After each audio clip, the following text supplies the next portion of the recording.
छठ पूजा की आप सबको हार्दिक शुभकामनाएं। छठ पूजा आ गया है तो आइए जानते हैं छठ पूजा की पौराणिक कथा। छठ पूजा का महत्व हिंदू धर्म में बहुत गहरा है। खासकर बिहार, झारखंड और उत्तर प्रदेश में इस पर्व की एक पौराणिक कथा राजा प्रियव्रत और उनकी पत्नी मालिनी से जुड़ी है।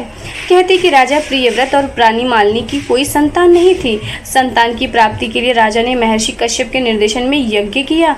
यह यज्ञ से प्रसन्न होकर अग्निदेव ने उन्हें एक विशेष पुत्र का वरदान दिया, लेकिन वह पुत्र के जन्म के बाद ही मृत्यु हो गई। इस घटना से राजा और रानी को गहरा दुख हुआ और उन्होंने आत्महत्या करने का मन बना लिया। तभी एक दिव्य ज्योति प्रकट हुई और उसमें माता षष्ठी प्रकट हुई। माता षष्ठी को छठी मैया के नाम से भी जाना जाता है। उन्होंने राजा रानी को आशीर्वाद दिया और बताया कि उनकी पूजा करने से उन्हें संतान सुख प्राप्त होगा। माता के आशीर्वाद से राजा रानी को पुत्र की प्राप्ति हुई। तभी से छठी मैया की पूजा करने की परंपरा शुरू हुई। एक अन्य कथा महाभारत से जुड़ी है। महाभारत काल में द्रौपदी और पांडवों ने भी छठ पूजा की थी। जब पांडव अपना राज्य खो चुके थे तब द्रौपदी ने इस पूजा को किया था और भगवान सूर्य से राज्य पुनः प्राप्ति की कामना की थी। सूर्य देव ने उनकी मनोकामना पूरी की और तभी से माना जाता है कि छठ पूजा करने से मनोकामना पूरी होती है। भगवान राम और सीता का छठ से संबंध। भगवान श्री राम जब वनवास लौटे तब अयोध्या में राजा के रूप में राज्याभिषेक के बाद उन्होंने और माता सीता ने सूर्य देव को आभार प्रकट करने के लिए छठ पूजा की थी। इस प्रकार छठ पूजा को राजा रामचंद्र के युग से भी जोड़कर देखा जाता है। छठ पूजा का वैज्ञानिक महत्व। छठ पूजा के दौरान भक्त शुद्ध जल में खड़े होकर सूर्य को अर्घ्य अर्पित करते हैं। इस दौरान वे बिना किसी रुकावट के सूरज की किरणों का सीधा संपर्क करते हैं, जो स्वास्थ्य के लिए लाभकारी माना जाता है। सूर्य की किरणों का शरीर पर सकारात्मक प्रभाव पड़ता है और मानसिक शांति भी प्राप्त होती है। इस प्रकार छठ पूजा हमारे पौराणिक इतिहास से लेकर वैज्ञानिक दृष्टिकोण तक कई प्रकार के लाभ और महत्व को समेटे हुए हैं।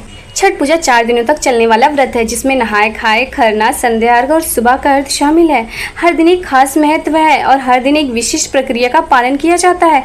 आइए इसे विस्तार से जानते हैं। पहला दिन नहाए खाए। पहले दिन की शुरुआत तारीख कार्तिक शुक्ल चतुर्थी। इस दिन व्रत रखने वाले व्यक्ति व्रती स्नान करके पवित्र होकर व्रत की शुरुआत करते हैं। इसे नहाए खाए कहते हैं। व्रती पूरी शुद्धता के साथ भोजन ग्रहण करते हैं और अपने घर की सफाई करते हैं ताकि पवित्रता बनी रहे। भोजन में चने की दाल, कद्दू की सब्जी और चावल का सेवन किया जाता है। यह भोजन व्रती और उनके परिवार के लिए तथा सदस्यों के लिए भी होता है। इस दिन व्रती संकल्प लेते हैं कि अगले 3 दिन तक पवित्रता और संयम के साथ उपवास करेंगे। दूसरा दिन खरना, खास प्रसाद का उपवास। तारीख कार्तिक शुक्ल पंचमी। दूसरे दिन व्रती पूरे दिन उपवास रखते हैं और शाम को खरना मानते हैं। इस उपवास में अन्न, नमक और जल का त्याग किया जाता है। संध्या समय व्रती स्नान करके पवित्रता के साथ भगवान सूर्य और छठी मैया की पूजा करते हैं। पूजा के बाद व्रती गुड़ की खीर, चावल की खीर और गेहूं के आटे की रोटी का प्रसाद ग्रहण करते हैं। यह प्रसाद पूरी शुद्धता के साथ बनाते हैं और इसे व्रती स्वयं ही बनाते हैं। खरना का प्रसाद सिर्फ व्रती ही खाते हैं और इसके बाद व्रती अगले 36 घंटे तक निर्जला उपवास रखती है, जिसमें जल ग्रहण नहीं किया जाता है। तीसरा दिन संध्या अर्घ। तारीख कार्तिक शुक्ल षष्ठी। तीसरे दिन व्रती पूरे दिन निर्जला उपवास रखते हैं और दिन भर भगवान सूर्य और छठी मैया की आराधना करते हैं।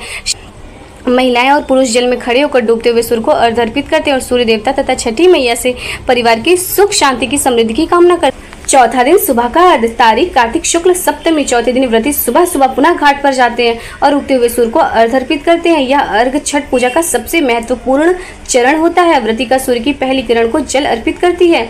अर्घ्य के समय व्रती भगवान सूर्य और छठी मैया से स्वास्थ्य और सुख समृद्धि और संतान की मंगल कामना करते हैं। उगते हुए सूर्य को अर्घ्य देने के बाद व्रती अपना निर्जला व्रत तोड़ते हैं, जिसे पारण करते हैं। इसके साथ ही छठ का व्रत समापन होता है। पारण के दौरान व्रती सबसे पहले गंगा जल का सेवन करते हैं और फिर प्रसाद का आहार लेते हैं।